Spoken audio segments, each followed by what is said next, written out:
Welcome to the Harley J Way, the Harley J Way. I'm your host, Harley J. Let's jump right in.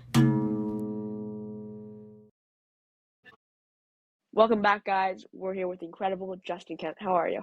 Good. Happy to be here. Can you tell us a little bit about yourself, kind of what you do? I'm the chef and owner of a couple of restaurants in Paris, a place called Milagro, which is a more fine dining, bistronomy kind of experience. And I have a brunch place called Zia, which is more American brunch. But through both places, I focus on French products, but with a more international lens. That's amazing. I went to Milagro and I loved it. It was so good there. The food was incredible. Yeah. What kind of inspired you to be a chef? I'm really curious about that. What got me started to be a chef? Yeah, what inspired you? So I was fortunate enough to have a lot of great cooks in my family. My grandmother was an amazing cook, but my brother-in-law was a chef. He's actually out in California. He's in Carmel Valley. And Yeah, I know. That's where my uncle lives. so he owns a market in Carmel Valley now, him and my sister. And Jerome was a chef out there. I remember one time he made food for us, and I was just floored that food could taste that good. And he was really doing like fine dining cuisine kind of stuff. And so that really inspired me. At the time I was wanting to get into doing like film stuff, but I always enjoyed kind of the creativity that was involved with cooking. And so I kind of started as an outlet for me for my creativity. And then at one point I decided to transition into doing it as a career. That's really amazing. I love that. Yeah. What can you share some sort of like memorable moment from like your early days in the kitchen? Well, yeah, I was really lucky that once I moved to Paris like 13 years ago, I had a job lined up at a phenomenal restaurant called Arpège. It's a 3 Michelin star restaurant that focuses on vegetables and seasonal ingredients. And I mean, I remember my first days working there and burning dishes, making lots of mistakes, but being given the opportunity to learn and get an education and train in a place like that was really memorable. That helped shape me a lot. I also had a chance to work for a really great chef out here who also is an American, Braden Perkins, and he really helped kind of guide me in terms of developing my own creativity on a plate. We worked changing the menu all the time, working on different techniques, and kind of was always inspiring us to seek out and try new things and learn new things. So having that as kind of a springboard to go from was great. There was a lot of dialogue there where I wasn't just tasked with doing somebody's food and making their recipes. There was a lot of opportunity to do those things, but also develop my own creativity in that process, which was really memorable for me. That's amazing. I love that. You kind of mentioned you had some mentors. Can you tell me more about your mentors kind of in the cooking world? Yeah, well, my brother-in-law, for one, always was kind of, really encouraging and guiding me throughout my career, especially when I was getting started and even where I'm at now. We talk all the time about different foods. We go out to eat a lot together when we see each other. So I would say, like, he's definitely a big influence. My friend Braden Perkins is always, having worked with him, I'm still good friends with him. That's always kind of a great avenue. He's always doing really interesting, creative stuff. I've always really enjoyed that and having, somebody to communicate with. The people I work with currently are also pretty inspiring. I've been really fortunate that I get to work with people from kind of all walks of life, a lot of different countries. I get a lot of inspiration when I talk with them about what food they typically eat where they're from. And that has been a huge influence on my menu. That has been really, I'd say, a big kind of outlet for me to learn more about different foods and cultures that I'm not familiar with. But probably my biggest one was when I was at Arpège and working there. That's kind of like the pinnacle of upscale fine dining cuisine, and I certainly learned a lot of techniques there. That's a place where the menu changes every single day. You're always working on new things, and it demands a lot of precision, and that that was always really inspiring, and being given that opportunity was phenomenal. That's amazing. So you talk a lot about the menu. How do you come up with new recipes? I'm just curious. Well, I sometimes so I look at things from a seasonal perspective. I say, all right, what are we? We're in winter now, getting ready to go into spring in a few months. And so there, I kind of look at the products that are available to me. I use a lot of reference tools like different books and things like that, kind of talk about flavor affinities, and then I say, all right, I want to do a dish of duck, and I want to do that with carrots and beets and chard, and then I look at those ingredients. I say, all right, what techniques am I going to apply to these individual things and kind of tie all of this together? All right, I'll make the carrots into a beautiful puree. I'll smoke the beets and make them, to kind of bring another element into the dish, kind of glaze everything. In France, so we use a lot of butter. So that is kind of one thing where I look at a set of ingredients that are available to me at the time, and I kind of work off of that, almost work backwards as to like what techniques I can apply where.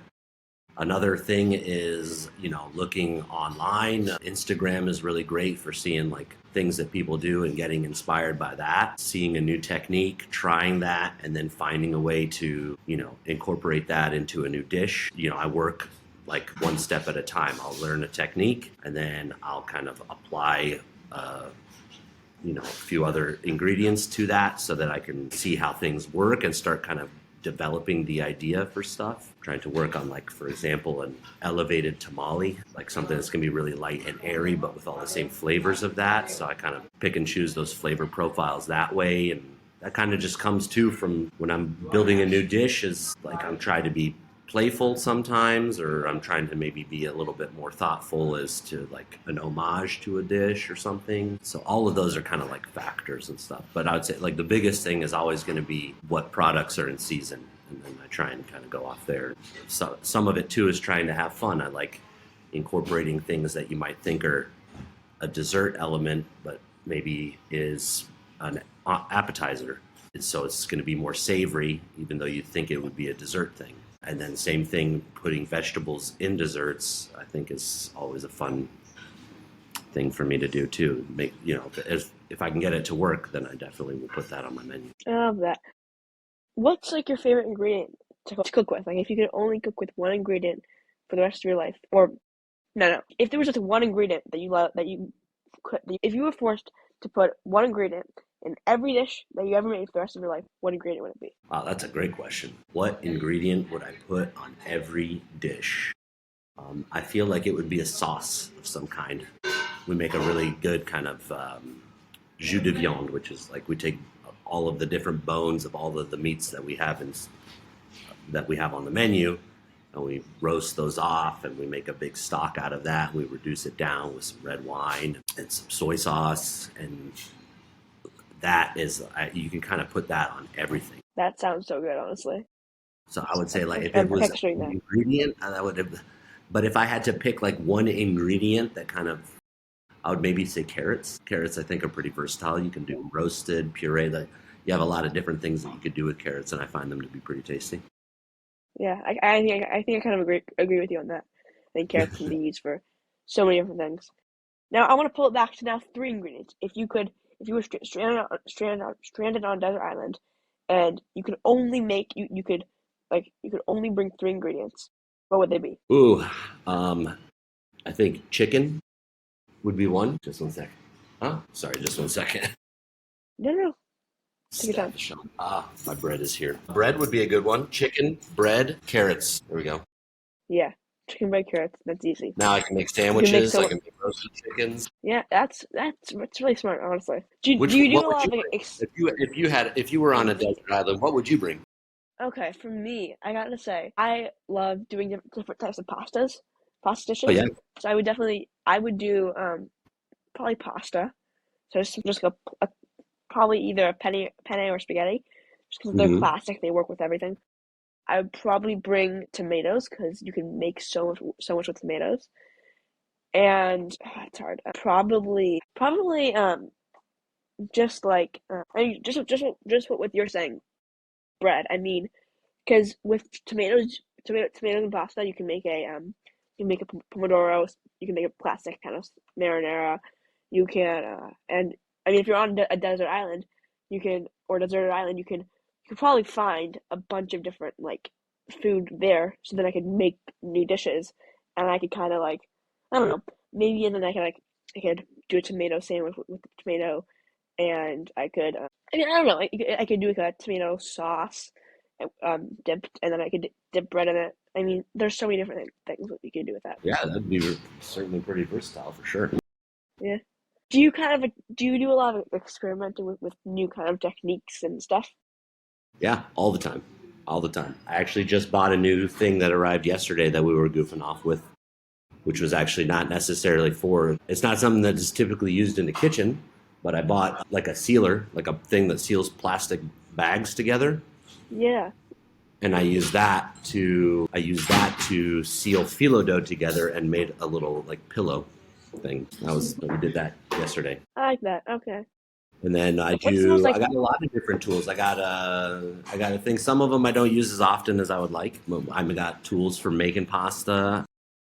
Yeah. And creamed pasta. I got all kinds of goofy equipment, charcoal grills and stuff like that. And I got pizza oven that sits in the stock room. I got a charcoal grill in the stock room. I don't use a lot of this stuff, but I have fun. It's the perks of being a chef and owner is I get to invest in the things that kind of bring me joy so that I can continue learning. I like that.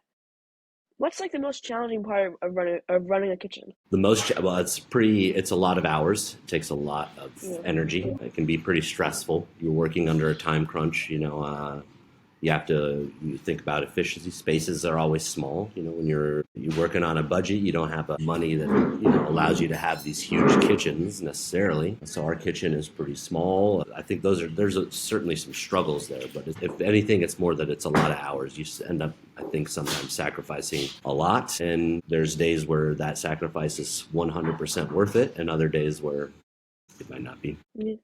That makes a lot of sense. It really does. But I mean, I guess working in a kitchen can be kind of stressful and crazy. What's like the biggest like disaster you've ever had in the kitchen? The biggest disaster I ever had in cooking? I don't know.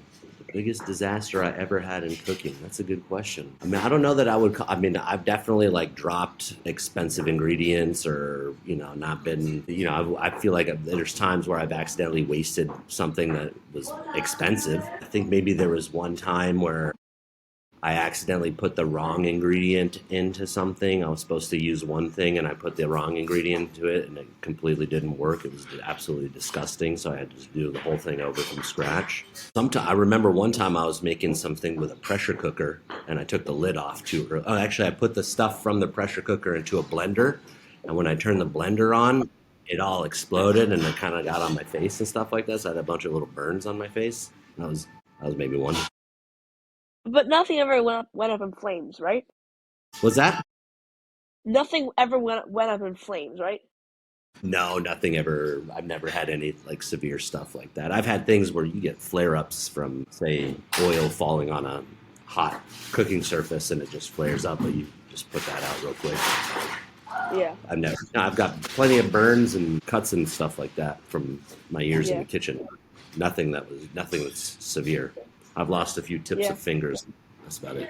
What would you say is like the most like common mistake in cooking that people make in their own home kitchens? I think that maybe they don't taste their food enough as they cook, so they're not seasoning it properly. I mean, I don't know. I feel like if you're constantly tasting your food, then I feel like you're gonna get to a point where usually you're coming out with something pretty good. That's a lot of sense. Yeah, I have done that a million times, honestly.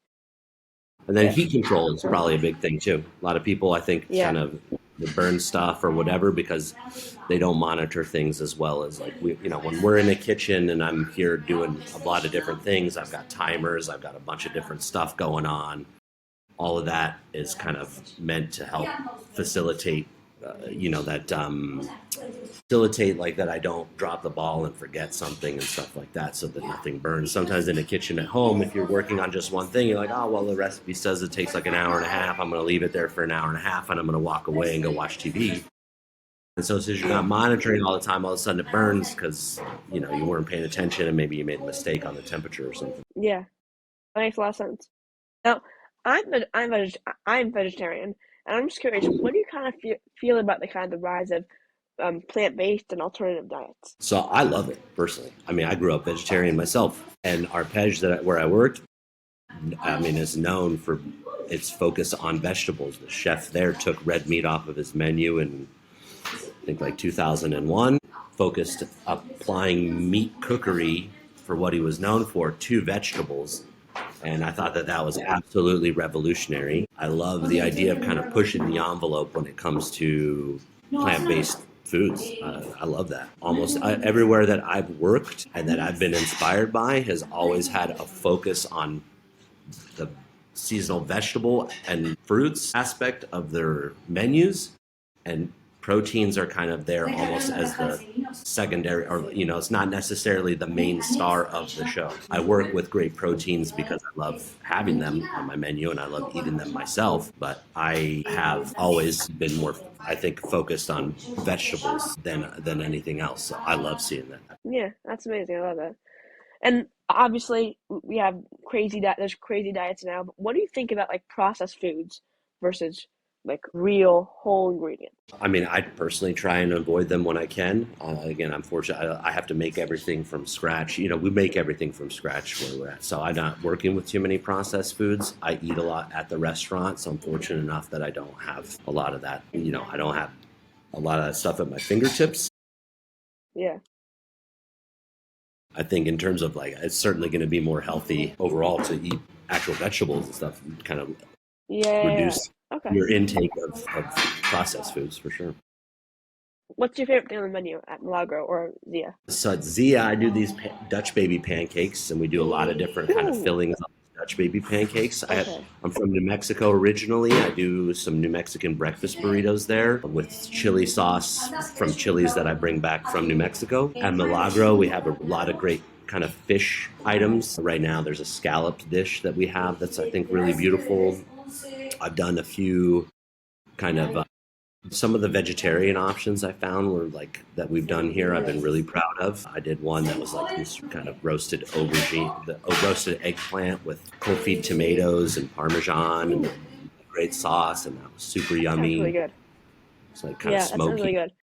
Yeah, we've done a few things like that have been really tasty, and I really love our duck and our lamb that we get here at the restaurant is also, I think, exceptionally good. I'm really loving those dishes that we put out. I keep the menus pretty small so that everything has kind of a really nice touch to them, and there's some thoughtfulness that goes into each item rather than doing a huge thing and not really focusing on freshness. I keep it small, focused on a few key ingredients. I like that. I really do. I think it's really good. I remember the menu at Milagro was so good when I went there. Thank you. So many different kind of flavors and different unique like dishes in it. I mean, I remember the sweet potato. That was the best thing I've ever had. Probably one of the best meals I've ever had in my life. That sweet potato dish. Oh my god, blew me away. And I'll have to stop by Zia the next time I'm in Paris. Yeah, please do.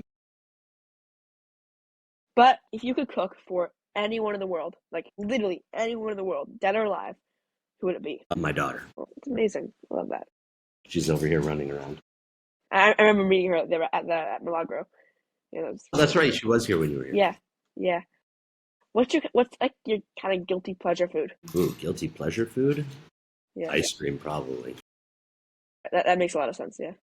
I eat a lot of ice cream for sure. Probably, I eat too much ice cream. Yeah. That's good. That makes a lot of sense. Yeah. What's like your favorite food in the entire world? I mean, I'm definitely a big fan of steak and French fries for sure. I love a good burger. Italian foods, different pastas and stuff. I really love too. I don't know. I mean, I would say if I had to eat one thing for the rest of my life, I would probably go with like roasted chicken. That makes sense. Yeah, I get that. Yeah.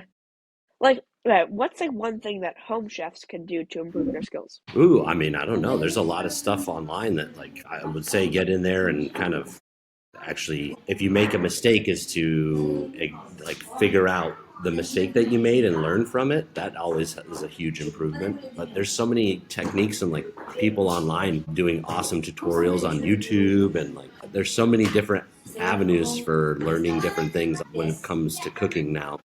I love seeing like over the last, I don't know, maybe 10 years or something, a lot more stuff where people talk about the science behind different techniques and why they work. And that also helps bring like a very clear understanding as to, how to be a better cook. Yeah, that's amazing. I like that. I mean, now my last question. Where does the name Milagro come from? That's a great question too. Milagro I grew up in New Mexico. And milagros are little votives. They're religious votives from northern Mexico. And I grew up, my mom's bedroom door was covered in them. It means miracle in Spanish. As I was my restaurants were inching closer to the Eiffel Tower when I got the space that it's in now. Things kind of came around in a way that was, one that I could say was like a miracle that I'd be here. I never intended to have a restaurant in Paris, much less two. And so having them now is kind of a miracle. So I figured, let's call it Milagro. And then at the same time, I didn't want to pick a French name because I knew I wanted to do food that was a bit more international. And so it kind of gave me a reason to say like, well, I picked a Spanish name so that I could do whatever I want. Yeah, that's amazing. Well, thank you. This was an incredible interview. I'm so glad we got to do this. And for anyone listening to this, if you're ever in Paris, check out Milagro and Zia. I mean, I haven't been to Zia, but I've been to Milagro, and oh my god, that food is so good. You gotta check it out. And again, thank you so much, Justin, for I appreciate it, Harley. Have a great one. Have a great one.